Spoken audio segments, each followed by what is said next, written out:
walang ginikilingan, walang pinoprotektahan, walang kasinungalingan, serbisyong totoo lang.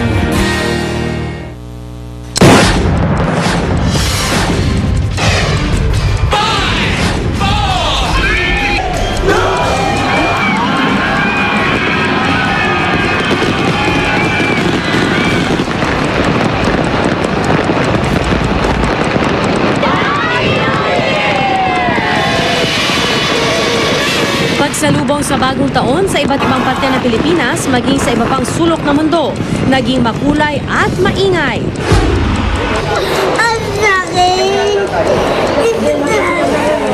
Pero bilang ng firecracker-related injury sa bansa, tumaas ngayon kumpara sa nakalipas na 5 taon ayon sa DOH. Kaliwat ka ng sunog na itala rin sa Metro Manila.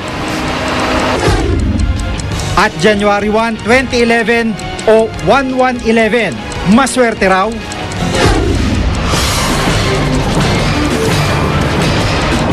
Mula sa GMA Network Center, ito ang 24 Oras.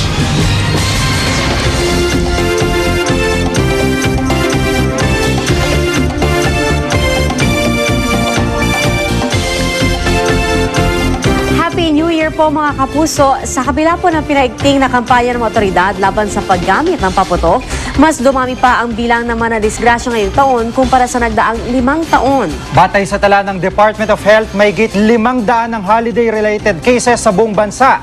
Ilan sa kanila isinugod sa Jose Reyes Memorial Medical Center sa Maynila. At nakatutok doon live si John Consulta. John. Pia Jiggy, kasama sa 546 na firecracker-related cases ang 20 biktima ng ligaw na bala o stray bullet. Samantala dito sa Jose Reyes Memorial Medical Center, tuloy-tuloy pa rin ang pagdating ng mga nabiktima ng paputok.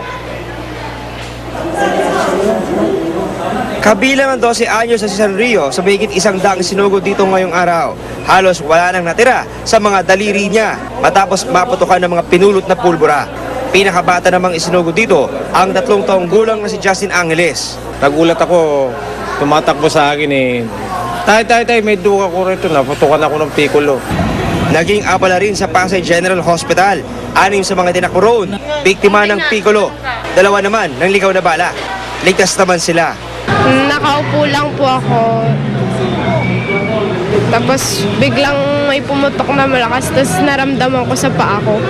Parang namanhid bigla yung paa ko. Tapos yun may nakita silang bala. 34 o 7% ang itinaas ng bilang ng mga naputukan mula December 21 hanggang 31, 2010. Ayon sa DOH, mas mataas ito kumpara sa 512 na naidala sa parehong panahon noong 2009. 31 sa mga biktima ang kinailangang putulan ng daliri. 1 naman ang namatay dahil sa firecracker ingestion. Ang Metro Manila ang may pinakamaraming biktima, 301. Sinundan ito ng Ilocos at Western Visayas. Pasok sa top 3 ng mga nakapinsala ang Piccolo, 182. Sinundan ng Quitis na nakabiktima ng 74 at Plapla na nakapagtala ng 32 kaso. Number 1, children. Yan ang pinakamalaking proportion ng injured. Second is the use of piccolo. Use of firecracker while under the influence of alcohol. There is also a higher percentage of those injured na bystanders lang. Sa kaso naman ng stray bullet, bumaba raw ang insidente ayon sa PNP. Nakapagtala ng 20 kumpara sa 24 na insidente noong 2009. Our best is still not yet enough.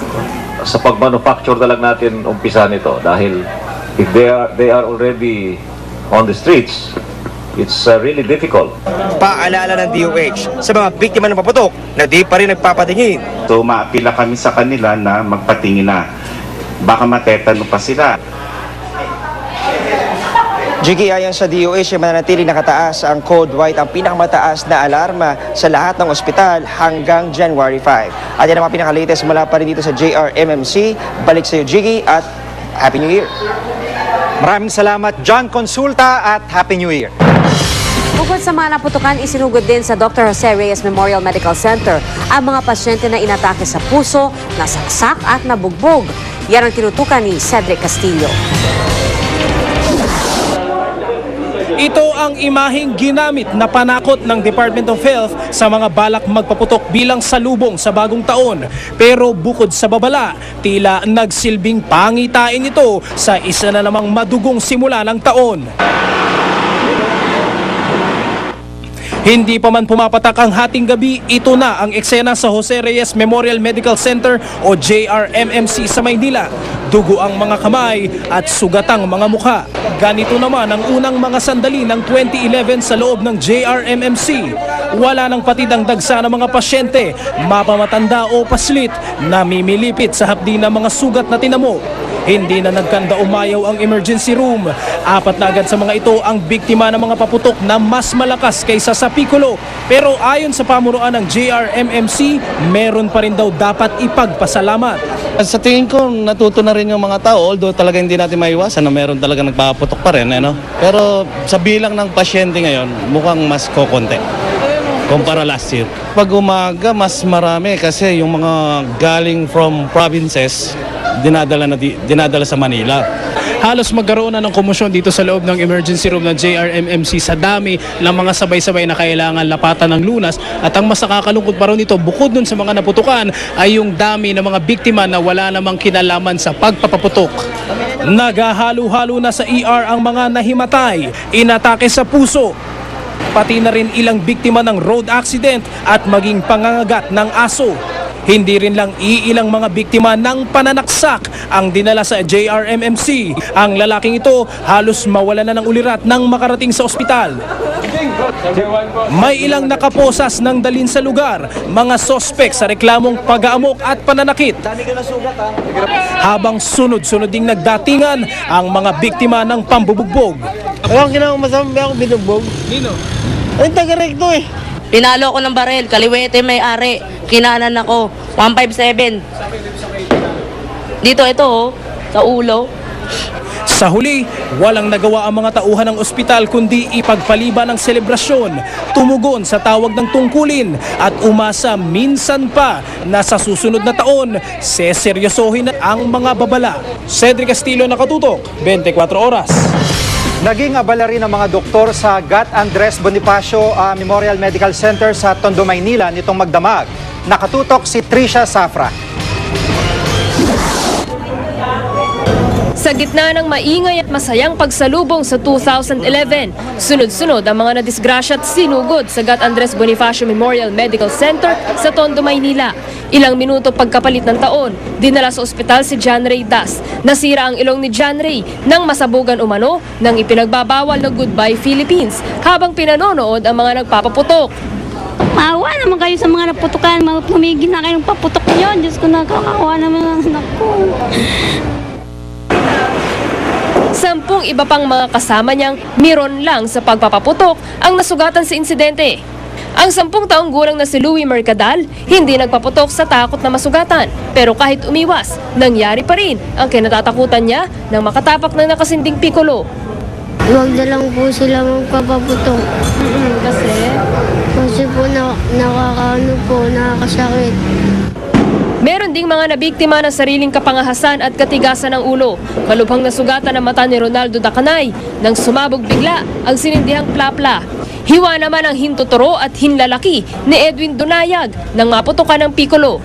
Mula alas 9:30 ng gabi hanggang alas 3 ng madaling araw, 35 biktima na paputok ang dinala sa Gat Andres. 11 ang nadisgrasya ng Goodbye Philippines, 5 sa Piccolo at 3 sa Plapla.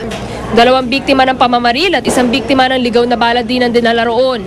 Mas kaunti at hindi gaanong malubha ang kaso ng mga pasyenteng naputukan ngayong pagtatapos ng 2010 ayon sa pamunuan ng Gat Andres. Bagamat umaasang bababa pa ang mga kasong ganito sa susunod na bagong taon, mahigpit pa rin daw nilang paghahandaan at papaalalahanan ng publiko tuwing sasapit ang panahong ito.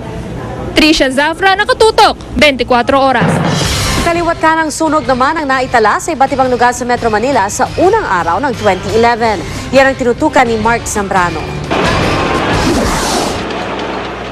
Nagmistulang malaking ulingan ng ilang bahay sa Road 10 sa Navotas nang lamunin ng apoy ang halos 50 residential areas dito. Teorya ng mga otoridad, isang napabayaang kalan ang pinagmulan ng sunog. Sinasabi nga natin na di bali daanan tayo ng bagyo, wag lang sunog. Kaya hinihingi natin sa mga kababayan natin na dubli ingat. Sa Parañaque, 14 million pesos na halaga ng pantalon, t-shirt at sportswear ang nilamon ng apoy sa sunog sa isang pabrika at warehouse. Wala namang naiulat na nasawi sa sunog na tumagal ng halos 4 na oras. Faulty electrical wiring naman ang tinitingnang dahilan ng sunog sa isang apartment compound sa Mandaluyong kaninang umaga na umabot sa 3rd alarm. Nagmula ang sunog sa kisame, sa taas. Kasi nung pumunta ako dyan, ang sunog talaga sa taas. Wala sa baba. May sunog ding sumiklab sa 2 palapag na gusali sa Sampaloc, Manila na nagsimula sa attic. Patuloy pang iniimbestigahan ng tunay na sanhi ng sunog. Dakong alas 10 ng umaga naman ang matupok ang isang kwarto ng gusaling ito sa Philippine Normal University sa Maynila. Posibleng electrical overload daw ang sanhi. Meron kando na may live yung current, kuryente. Ayon sa Bureau of Fire Protection, mahigit 20 ang naitala mula alas 8 ng umaga ng December 31 hanggang alas 8 kaninang umaga. Mas mababa ito ng 68% kumpara sa parehong period noong isang taon. 12 o 48% dito ang tinatawag na structural fires o sunog sa mga bahay, building at mga pabrika. 6 na sunog ang naitala sa Manila, 4 sa Quezon City, 2 sa Malabon, Las Piñas, Muntinlupa at Pasig, at tig-isang insidente naman sa Valenzuela, Caloocan, Makati, Parañaque, Taguig at Marikina. Patuloy naman pinapaalala ng mga otoridad na maging mapagmasid tayo sa ating kapaligiran. Payo nila, huwag iwanang nakasaksak ang electrical appliances, isaayos ang mga wiring sa bahay, at huwag mag-iwan ng kandila at kalan na nakasindi para iwas sakuna. Mark Zambrano, nakatutok, 24 oras. Kaligtasan mo sa Alerto 24. Isang rider ng motorsiklong patay matapos umanong mabangga at makaladkad ng isang SUV sa Guadalupe Bridge sa EDSA Makati. Si Ian Cruz sa Alerto 24. Nakaandusay at wala ng buhay sa Guadalupe Bridge sa northbound ng EDSA Makati. Ang motorcycle rider na ito, pinanggat na ng GMA News alas 5:45 ng umaga kanina nang mabangga at makaladkad ng may 50 metro ang biktima ng nakabanggang SUV na minamaneho ni Rafael C. Sa pamamagitan ng lisensya sa pagmamaneho, kinilala ang biktima na si Jesus de la Cruz ng Bagumbong, Caloocan. Tumangging magpa-interview ang driver ng SUV. Pero sinabi niya sa Makati Traffic Enforcement Unit, nasa inner lane daw siya, habang nasa outer lane daw ang motorsiklo bago nangyari aksidente. So pagdating doon sa puno ng tulay, isa nag-swerve sa kaliwa. Sino? Yung motorcyclist. Kaya naging dahilan ng aksidente. Aminado naman daw si na nakainom siya at may kabilisan ang kanyang pagmamaneho.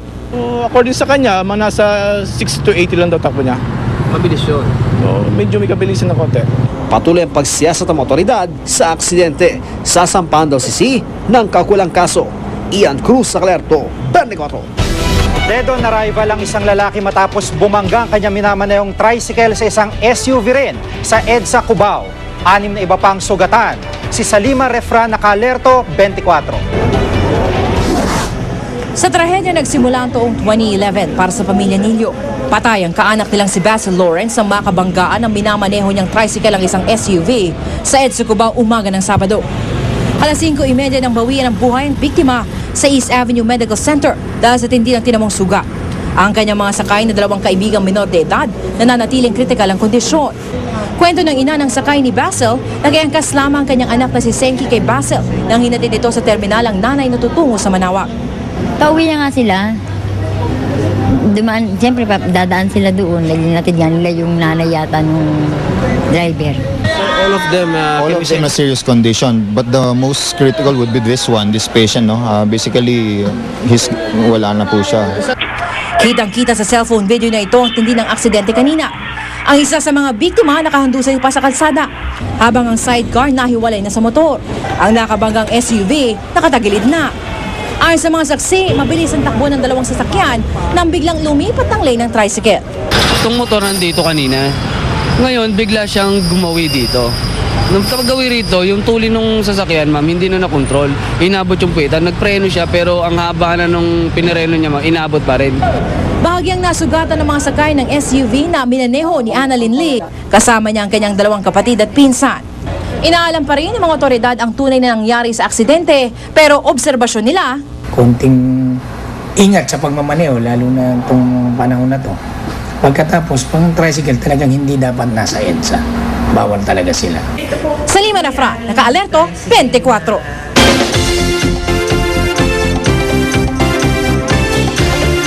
Pinatunayan naman ng mga residente ng 3 barangay sa Makati na pwedeng salubungin ang bagong taon nang walang paputok at polusyon. Ipinagbawal doon ang pagpapaputok dahil sa gas leak. Nakatutok si June Veneracion.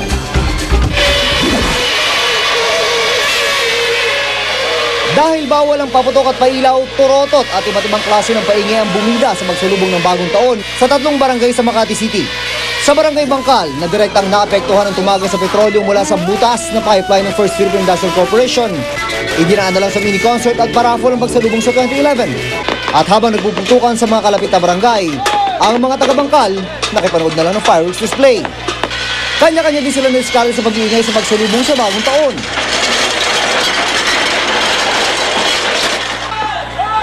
Ang isa namang ito, sa lumang lata ay binuhos ang katiyan ng daliri sa pagpapaputok.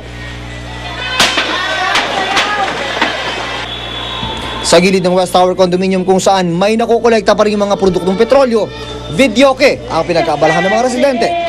Ito lang ang nagbigay buhay sa paligid ng West Tower sa pagpapalit ng bagong taon. Pero kung may natutuwa, ito raw ang mga alagang aso ng pamilyang ito na sa unang pagkakataon ay nakalabas ng bakuran para salubungin ng bagong taon ngayong walang naglalakasang paputok sa kanilang lugar. Mas okay sa amin yung ganito, tahimik lang. Paputok lang kami, okay na sa amin. Really? Paputok, grabe paputok ito. Talagang puro paputok lang dito. Tsaka makakita talaga. For so long na time, ngayon lang nakalabas sa mga aso niya ng bagong taon. Ngayon lang ho. Hindi sila natatakot ngayon. Talaga? At baka nag-enjoy sila? Enjoy na ko sila. Taon na taon eh.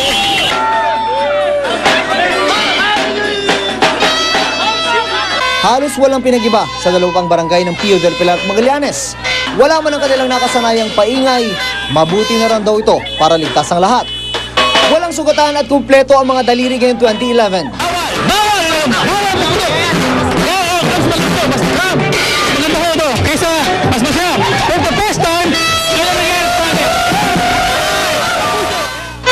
Sa 3 barangay na ito ng Makati, makikitang pwede naman palang salubungin ng bagong taon na walang paputok, walang polusyon, at iwas disgrasya.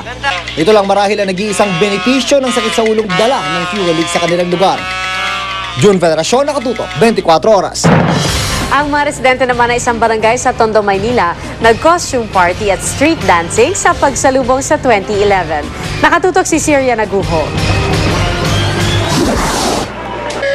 Ilan lang yan sa mga nakakatuwang costume ng mga taga-barangay 82 Zone 7 sa Tondo, Manila kagabi.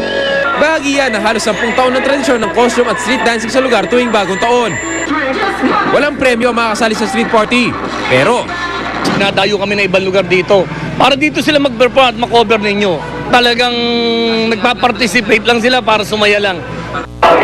ang Kwak-Kwang Boys, sinampulan ng GMA News.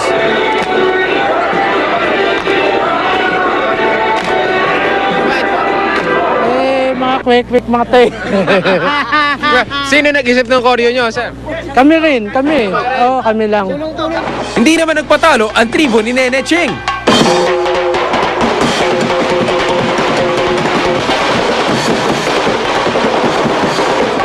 Siyempre, hindi kumpleto ang bagong taon kung walang putukan. Kaya pagsapit ng alas 12 ng gabi,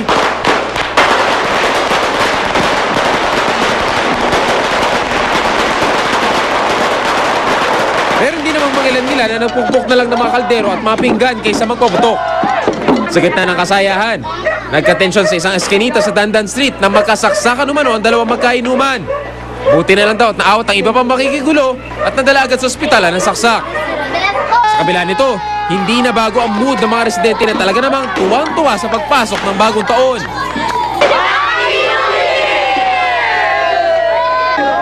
Share na go, nakatutok, 24 oras. Susunod, silipin ang mga cute na New Year babies. 2010 to 2011, the GMA New Year Countdown, dinagsa ng libo-libo. Isa sa mga tinaguriang hottest male solo artists of 2010, half Pinoy. Tutok na dito sa 24 oras.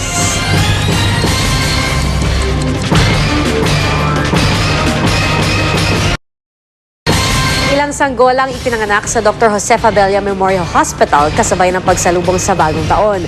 Kaya tuwang-tuwa ang kanilang mga magulang lalo pat pinaniniwala ang swerte raw ang mga New Year baby. Nakatutok si Julius Segovia.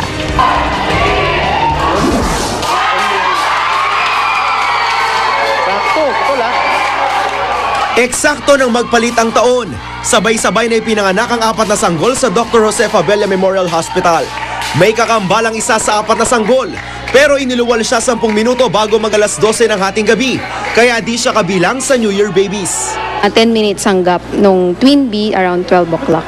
So kambal sila pero magkaiba sila ng birth? Yeah, magkaiba yung birthday nila. Pawang normal delivery ang 4 na sanggol na pare-pareho naman daw malulusog ayon sa doktor. Yun nga lang, may cleft lip o bingot ang isa sa 4 na New Year babies. Si Lance Prince, ang sanggol ni Princess Valerio. Masaya po ako dahil bagong taon ko siya naisilang. Ako po yung baby ko. Hanggat maliit pa yung baby ko. Parang hindi po nahirapan yung baby ko. Nangihinayang naman si Jocelyn Grueso dahil hindi raw napabilang ang anak niya sa New Year babies. Iniluwal ni Jocelyn ang baby girl niya 30 minuto bago magpalit ang taon. Masaya rin naman po kahit ano naman binigay sa amin. Okay lang po. Mula naman Cavite, bumiyahe pa si Ricky Trevino sa Maynila para ipatingin ang asawa niyang 7 buwang buntis. Humihilab na raw kasi ang tiyan nito. Pero sabi ni Doc, di naman daw pwedeng pilitin ang panganak kung di pa talaga kabuwanan. Pwera na lang daw kung cesarean o CS delivery na pwedeng itakda ang petsa. Gusto nila manganak this New Year because 1111, di ba? Yun. Yeah. So parang pinili mo sakali? Swerte kasi number 1. Matapos magpaanak, sama-sama namang nagsalo-salo ang mga hospital staff sa inihandang medianoche sa loob ng ospital. Julius Segovia, GMA News. Ilang sanggol din ang ipinanganak sa iba pang bahagi ng bansa sa pagpapalit ng taon. Sa Quirino Memorial Medical Center sa Quezon City, isang baby girl ang buena manong New Year baby. Pinangalanan siyang Jody. Mahigit 20 naman po ang New Year baby sa Coronadal, South Cotabato. Pero may ilan ding hindi na umabot sa pagpapalit ng taon. Sa Ilagan, Isabela naman, isang ginang ang inabutan ng panganganak sa loob ng van ilang minuto bago ang New Year. Malusog naman po ang baby boy. Kung ang ibang pasaway sa ospital nagbagong taon ng ilan naman nating kapuso, sa mas ligtas na paraan piniling salubungin ng 2011. Tulad na lamang ng pamamasyal sa Rizal Park sa Maynila. Yan ang tinutukan ni Julio Segovia. Imbes na sa kani-kanilang mga bahay, sa mga pasyalan gaya ng Luneta, mas pinili ng ilan nating kababayan na salubungin ng bagong taon. Atraksyon kasi rito ang dancing fountain na nagpapalit-palit pa ng kulay. Karamihan nga sa mga kababayan natin, naglatag pa ng mga pangsapin para makahiga ng husto sa damuhan at nang may malagyan ng pagkaing pang medianoche. Bukod sa masaya, iwas disgrasya pa raw sila sa Luneta Park. Mas maganda rito lang walang miserableng gulo. Masaya lahat, puro pamilya. Mas maganda rito dahil maganda pa yung tanawin. So palagi nyo, mas safe po tayo dito? Mas safe talaga. Si Emeline Lovitos nga, sinama pa ang isang buwang gulang niyang sanggol. Nakagawian na raw kasi nilang mag-anak na sa Luneta magdiwang ng bagong taon. Kahit mamugan, konti. Okay lang, basta masaya kami dito mapumili.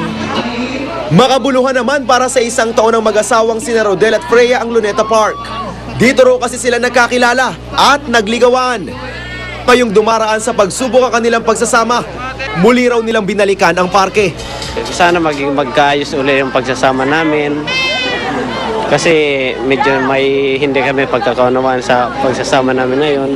Mahigpit naman ang seguridad na ipinatupad ng pulisya, lalo pat inumaga na ang mga kababayan natin sa Luneta. Tiba-tiba naman ang mga nagtitinda sa lugar dahil sa kapal ng mga taong namasyal. Julio Segovia, Nakatutok, 24 Oras.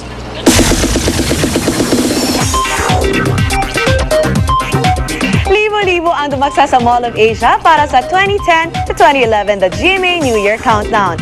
At talaga namang enjoy ang lahat dahil sa dami ng artistang nakisaya. Yan ang report ni Mika Papa.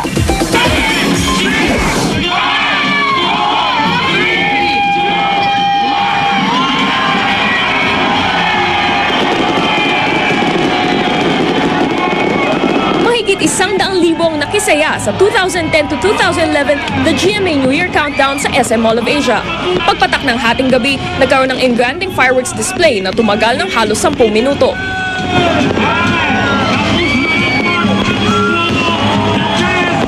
Sabay namang nagpakitang gilas ang The Great American Circus.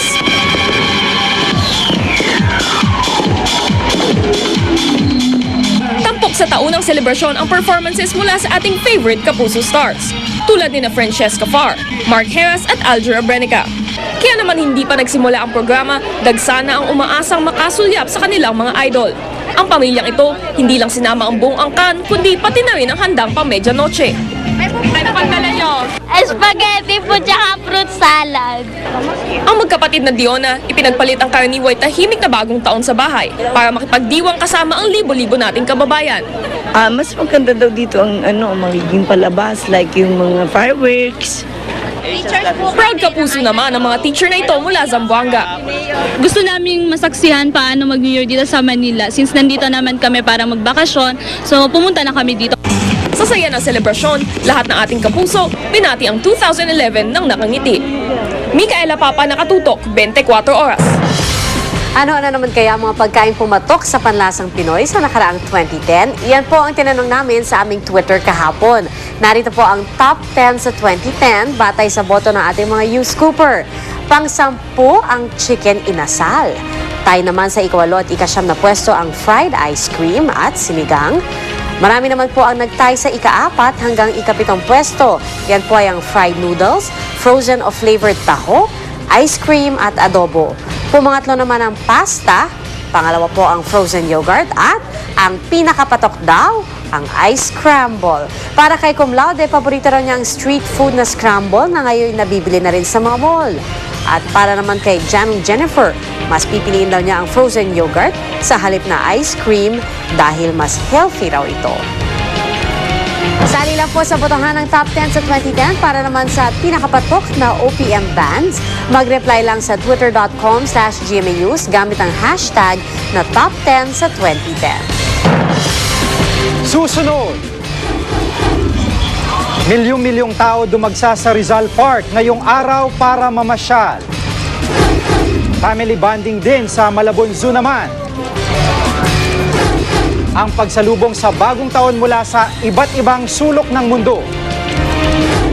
At January 1, 2011 o 1111, maswerte nga ba? Tutukan dito sa 24 Oras.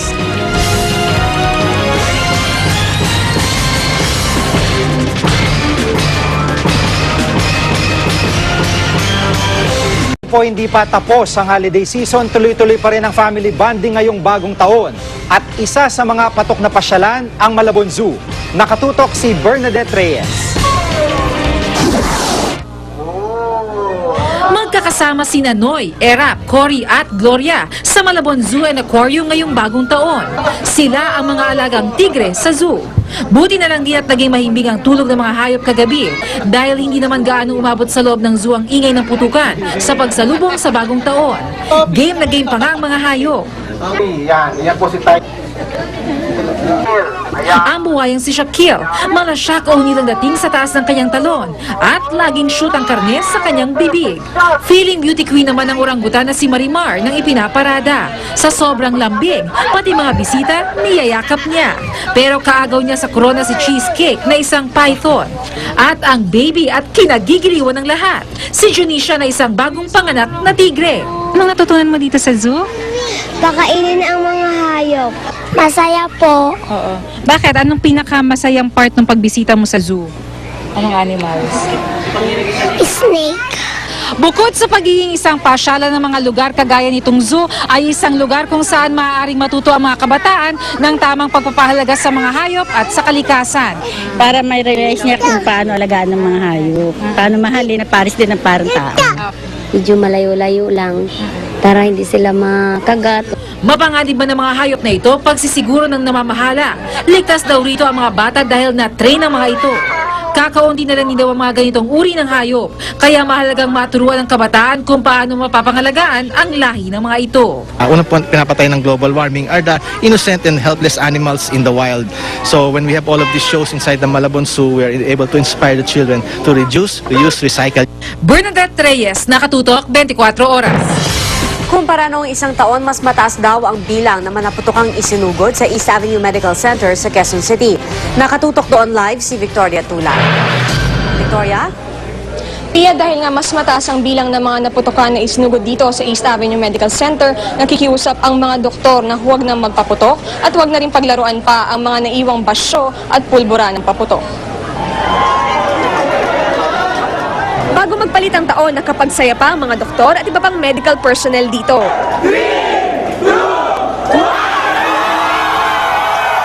Pero dahil naka-duty, agad naputol ang kasiyahan dahil sunod-sunod na ang dating ng mga naputukan. Merong mga batang nadamay lang sa pagpapaputok ng mga nakatatanda. May nag-quitis. Oo. Gumanon. Tapos? Pumutok sa amin yung quitis. Si Carlos nadamay lang din. Napadaan kami sa may nagtawag nito yung may nagpatutok na sinturon ni Odas. Tumama sa akin yung tumalsik. Si Shirley, biktima ng ligaw na bala. Nakapo na nga kami kasi kakain na nga kami. May narinig namin ang lakas ng putok. Hindi ko nga alam kasi siyempre paputukan sa labas. Na na lang nila, nakita na lang nila na may dugo yung ko. Tapos pag ganun ko, dyan yung bala dyan. Bakas naman sa mukha ng 9 na taong gulang na si John ang pagsisisi. Inipon ko po ang pulbura, tapos sinindihan ko po. Tapos? Tapos dumikit sa kamay ko. Ilan lamang sila sa 58 biktima ng paputok na isinugod sa East Avenue Medical Center nitong Disyembre. Mayroon ding 7 biktima ng ligaw na bala. Kumpara noon, mas mataas ang bilang ng mga isinugod sa EAMC ngayon. Itigil na sana yung pagpapaputok. Anyway, na-enjoy na nila yung kagabi. Kung mayroon mang sobra sa kanilang mga paputok, pwede na nilang i-discard. New Year's resolution naman ng mga nabiktima. Uulit ka pa ba, kuya? Di na po. Bakit? Sakit po eh. Pia, sa mga oras na ito ay nadagdagan pa ng 8 ang mga isinugod na biktima ng paputok dito sa East Avenue Medical Center. Happy New Year, Pia. Maraming salamat, Victoria Tulad. Happy New Year. Tunghayan po natin ngayon ang pagsalubong sa bagong taon sa iba pang bahagi ng bansa. Nakatutok si Mark Zambrano.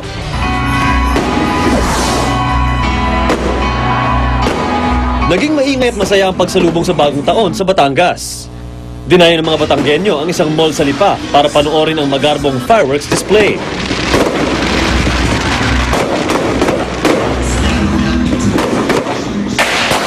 Pero may ilang pasaway pa rin at nagpaputok ng mga pinagbabawal na piccolo at plapla. Sa tala ng Batangas Provincial Police, mahigit 30 ang bilang ng mga taong naputukan at 2 naman ang tinamaan ng ligaw na bala sa lalawigan. Sa Bulacan, 85 ang biktima ng paputok. Karamihan sa mga biktimang isinugod sa ospital, nakainom. Sa Isabela naman, 18 ang inisyal na naiulat na biktima ng paputok. Pinakagrabe rito, lalaking hindi agad nabitawan ang pinaputok ng whistle bomb. Halos napinsala ang kanyang 3 daliri sa kamay. Bagamat hindi humawak ng paputok, nadisgrasya pa rin ang lalaking ito sa Coronadal, South Cotabato. Matapos aksidenteng tamaan ng kwitis ang kanyang kanang mata. Hindi naman napuruhan si Jerry Nolasco. Laking pasasalamat ng mga doktor sa South Cotabato Provincial Hospital na si Nolasco lang ang kaisa-isang biktima ng paputok na isinugod sa kanila sa pagpapalit ng taon. Isang silid-aralan naman sa Lawag, Ilocos Norte ang nasunog ilang minuto bago mag-2011. Ayon sa mga otoridad, isang kwitis na tumama sa loob ng isang kwarto ng paaralan ang sanhi ng sunog. Mark Zambrano, Nakatutok, 24 Oras. Matapos sa mga kasiyahan sa pagsalubong sa bagong taon, tambak na basura naman ang problema sa mga kalsada. Nakatutok si Micaela Papa. Nagdingding ang kalangitan kagabi dahil sa makukulay na fireworks bilang pagsalubong sa bagong taon. Pero matapos ang kasiyahan, zero visibility sa mga kalsada at tambak ang bulto-bultong basura mula sa mga fireworks at paputok. Ang Quezon Memorial Monument sa Elliptical Road natakpan na ng usok mula sa mga paputok. Sa kahabaan ng E. Rodriguez Avenue, hindi lang balat ng paputok ang nagkalat, kundi pati na rin ang bakas ng medianoche. Sa cleaning operations ng Police Maynila sa Recto kaninang umaga, gumamit pa ng fire truck upang matanggal ang masangsang na amoy. Yung mga ibang vendors kasi, dahil dyan na naka-stay, ang ginagawa nila, kapag umiihi, nilalagay na lang sa supot o kaya sa bote, tapos dyan na rin binubuhos sa kalsada.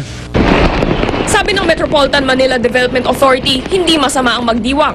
Siguraduhin lang na malilinis ang kalsada kinabukasan.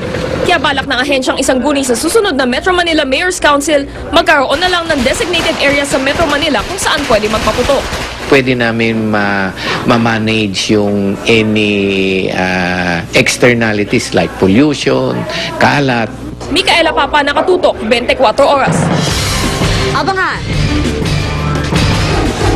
January 1, 2011 o 1111, maswerte raw? Tutukan dito sa 24 oras. Mga kapuso, napansin nyo ba na pare-parehong 1 ang petsa ngayong araw? 1111. Sabi ng iba, swerte raw ang petsa ngayon. Nakatutok si Lia Manyala. Ngayong January 1, 2011, napili ng mommy at daddy ni Baby Akio na siya'y pabinyagan. Bukod sa ngayon lang daw sila nagkapera, sabi rin daw ng isa sa mga ninang, maswerte ang araw na ito. Maswerte siguro. Ganon, yung dala ng New Year sa kanila. Maswerte nga ba ang January 1, 2011 o 1111? Aba sabi ng feng shui expert, oo. Itong araw to, lahat na activities magaganda. Pakasal, magpabingitag, mag-open ng business.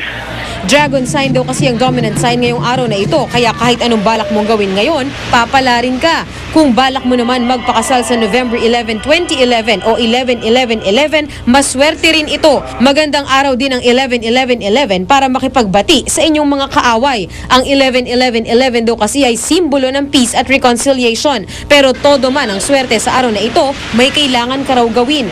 Isang way para makuha ko itong blessing na sinasabi ko, to go to church, hear mass, and say thank you. Maswerteng buwan naman daw para magbukas ng negosyo ngayong taon ang March, April at June. Mas maganda rin daw magpakasal sa May at June. Kung babiyahe, magandang itapat daw ito sa May, September o October. At ngayong taon, asahan na raw na mas maraming mabubuntis. Karamihan daw dyan, hindi planado. At ang maswerteng mga buwan ng panganganak ngayong taon ay ang unang 6 na buwan ng 2011. Lia Manyalak, nakatutok, 24 oras. At yan po mabalik ang aming tinutukan sa nakalipas na 24 oras. Maraming salamat sa inyong pagtitiwala at Happy New Year po mga kapuso. Isang mapayapa at manigong bagong taon po sa ating lahat. Mula sa tahanan ng katotohanan, ako po si PR Kanghel. Ako po si Jiga Manica, dito ang GMA. Walang kinikilingan, walang pinoprotektahan, walang kasinungalingan. Walang bahid politika, serbisyong totoo lamang. At dahil hindi natutulog ang balita, nakatutok kami 24 oras.